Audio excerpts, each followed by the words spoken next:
कहानी का शीर्षक हरितवन की परछाई। बहुत समय पहले धरती पर एक विशाल और घना जंगल था जिसे हरितवन के नाम से जाना जाता था।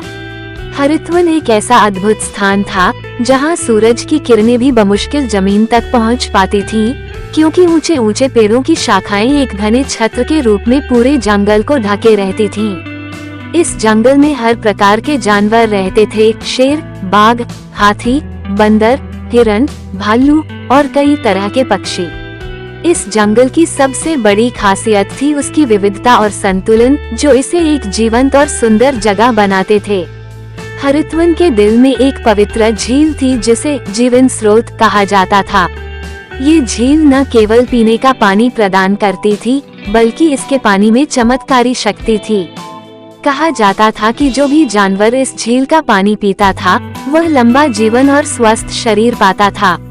इसलिए झील के आसपास का क्षेत्र विशेष रूप से संरक्षित और पवित्र माना जाता था। पहला अध्याय, जंगल का स्वर्ण युग। हरितवन का हर जानवर अपनी अपनी भूमिका निभाता था और इस तरह जंगल का संतुलन बनाए रखा जाता था। शेर और बाघ, जो जंगल के सबसे शक्तिशाली जानवर थे, केवल भूख लगने पर शिकार करते थे। हाथी अपनी ताकत का इस्तेमाल पेड़ों से फल और पत्तियां तोड़ने में करते थे, लेकिन वे कभी भी पूरी तरह से पेड़ों को नहीं उखाड़ते थे। बंदर और पक्षी फल खाते थे और उनके बीज दूर दूर तक फैला देते थे, जिससे नए पेड़ पौधे उगते रहते थे। इस प्रकार हरितवन में हर किसी की अपनी जगह और अपना महत्व था।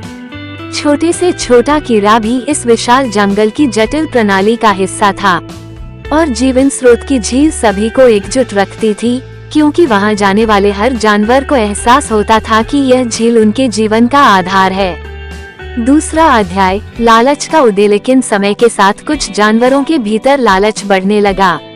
शेरों और बाघों में ये भावना आ गई कि वे जंगल के राजा हैं और उन्हें जितना चाहे उतना शिकार करने का हक है। शिकार की संख्या बढ़ने लगी, जिससे हिरण, बारहसिंगा और अन्य छोटे जानवरों की संख्या कम होने लगी। शेरों का लालच इतना बढ़ गया कि वे सिर्फ शिकार के लिए शिकार करने लगे और उनकी भूख मिटने के बावजूद वे जानवरों को मारते गए। हाथियों में भी बदलाव आया। पहले जो हाथी केवल अपनी जरूरत भर का भोजन करते थे, अब उन्होंने जंगल के बेशुमार पेड़ों को उखाड़ना शुरू कर दिया। उनके इस कृत्य से जंगल की हरियाली कम होने लगी। एक एक कर बड़े बड़े पेड़ गिरने लगे, जिससे छोटे छोटे पौधे और जानवर बेघर हो गए। बंदरों और पक्षियों का निवास भी धीरे धीरे खत्म हो रहा था और वे अन्य स्थानों पर जाने लगे। तीसरा अध्याय, विनाश की शुरुआत। जैसे जैसे लालच बढ़ता गया, वैसे वैसे जंगल का संतुलन बिगड़ने लगा। कुछ जानवरों की संख्या इतनी बढ़ गई कि वे अपनी भूख मिटाने के लिए एक के बाद एक जंगल के हिस्सों को नष्ट करने लगे। पेड़ कटने लगे, नदियां सूखने लगी और छोटे जानवर भूख और प्यास से मरने लगे।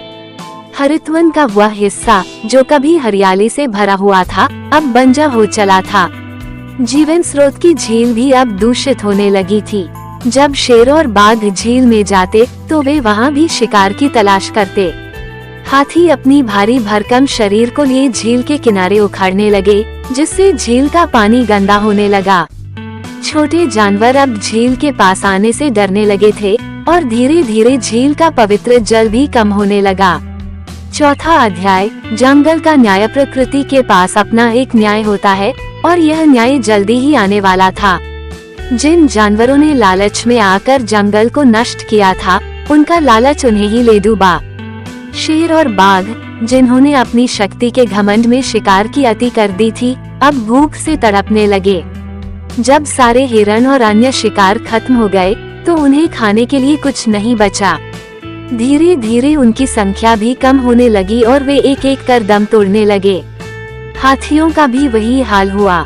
जब जंगल में पेड़ खत्म होने लगे तो उन्हें अपने भोजन के लिए कुछ भी नहीं मिला। उनकी विशालता और ताकत अब उन्हें बचा नहीं सकी और एक एक कर वे भी कमजोर होकर गिरते गए। बाघों और शेरों की तरह हाथियों ने भी अपनी मौत को गले लगाया। पांचवा अध्याय, हरितवन का पुनर्जन्म। तथा हरितवन का जो हिस्सा बचा था वह फिर से हरा भरा होने लगा, क्योंकि लालची जानवर अब वहाँ नहीं थे। प्रकृति ने खुद को ठीक कर लिया और जो जानवर बचे थे उन्होंने मिलजुल कर रहना सीख लिया। छोटे जानवर और पक्षी फिर से जंगल में लौटने लगे। वे बीजों को दूर दूर तक फैलाने लगे और नए पेड़ उगने लगे। नदियां फिर से बहने लगी और जीवन स्रोत की झील भी फिर से शुद्ध हो गई। हरितवन फिर से जीवन से भरपूर हो गया, लेकिन इस बार वहां रहने वाले जानवरों ने एक सबक सीखा, लालच का अंत विनाश ही होता है और जो अपनी जरूरत से अधिक चाहता है वो अंततः खुद को ही खत्म कर देता है।